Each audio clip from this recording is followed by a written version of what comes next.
नमस्कार मित्रांनो, बघा शेतात आलो आहे आणि बघा 8 दिवस रोज पाऊस आहे. सूर्यनारायण काय दर्शन दिलं ना. आज फायनली बघा सूर्यनारायण दर्शन दिलं. हे बघा आपला ऊस, हे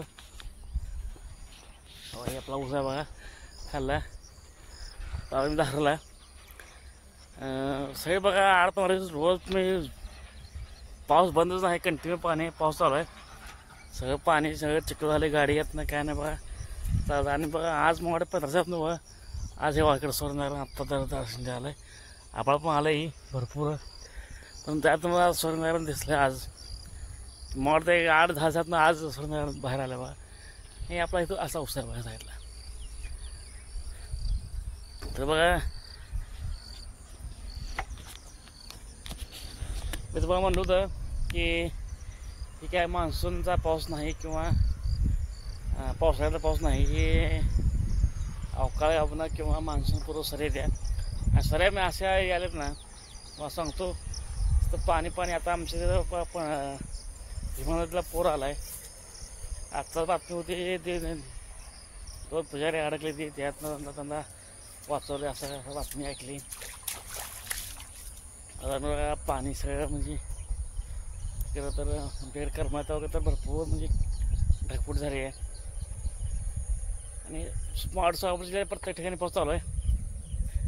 नाले बिलं बघ कसं टर्म भरले बाबा, पाणी सगळं पाणी झाले बाबा, सगळं नाले बिलं गच्च भरलेली बाबा. आणखी पावसाळा नाही बघा, एवढा पाऊस झाला आहे. आणि उन्हाळ्यामध्ये पाऊस झाल्यामुळं ना,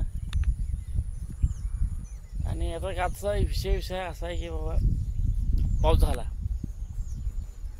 आता लोक काय कराल, ते पेरणी कामाला लागाल. ते माझ्या सर्व शेतकरी मित्रांना हेच कळकळी विनंती आहे बाबा, आपल्याला आणखीन म्हणजे मान्सूनचा पाऊस आपल्याला आणखी आला नाही, त्यामुळं पेरणी गडबड करू नका.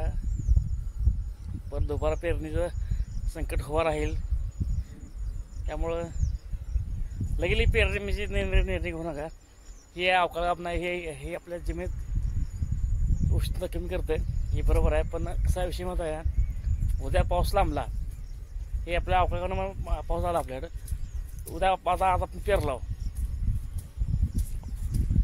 खरीप म्हणजे काय तुम्ही उडीद भोग भुईमूग तूर, उद्या पाऊस लांबला, आकार श्रावणामध्ये पाऊस नाही पडला, तुम्ही काय करणार?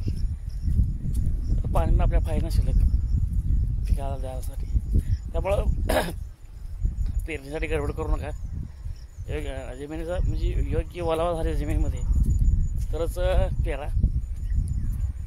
आणि बघा व्हिडिओ कंटिन्यू स्किप करू नका.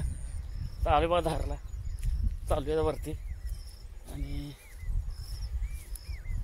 बघा व्हिडिओ कंटिन्यू स्किप करून काय कसं होतं. पाऊस तर भरपूर तुमच्याकडं कुठे पाऊस पडायला किलोमीटर सांगा. आमचा रस्ता झाला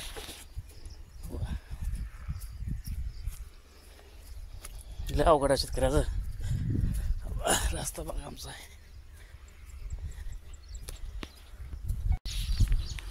आलो म्हशी खाली, हो आमची म्हैस आहे, लगेच भरले आणि जाळी आमचं वासरू आहे.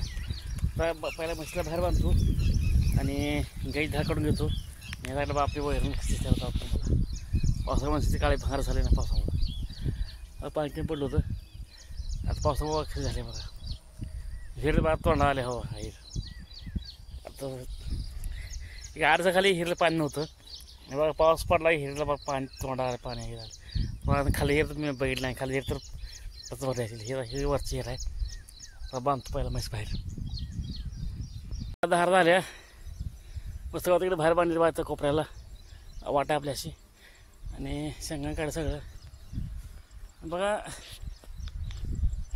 तुम्हाला रीलमध्ये हे आमचे शेतकरी जीवन किंवा ग्रामीण भागात जीवन तुम्हाला चांगलं वाटत असेल, पण एवढं तुम्हाला दिसतं एवढं ते रील बघता तेवढं चांगलं नाही बरं का. पण समाधान 100% बरं का. तुम्हाला जे पनीर की भाजी खायला आवडते, कॉफी विथ मिल्क तुम्हाला ते प्या आवडतंय तरी सांगतो.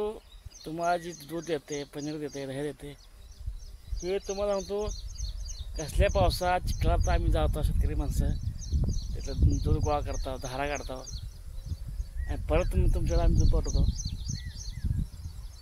आणि त्या दुधाला, त्या पनीरला केवढी मला भाव नाही राव. तर आपण बिअरची बाटली किंवा बिस्लरी बाटली तुम्ही 20 रुपयाला विकता आणि तिथं आपल्या दुधाची किंमत किती 50-60 रुपये. आणि टेस्ट बघा. पाऊस चालू आहे, पावसात आम्ही येतो, धारा काढतो, वैरण पाणी करतो, कुट्टे करतो वैरण, आणि त्या मालाला रुपये कवडी मोल भाव आहे. आणि कंपनीमध्ये मॅन्युफॅक्चरिंग केलेलं दूध किंवा बिस्लरीचं पाणी 20 रुपयाला बाटली विकतो. हे सरकारला कुठं तर खंत वाटतं सरकारची पण, की आपण काय करतो शेतकऱ्यासाठी. शेतकऱ्याला कळलं पाहिजे, सरकार कळलं पाहिजे बाबा आपण शेतकरी बाजूने आपल्याला निवडून येणार माणूस शेतकरी आहे.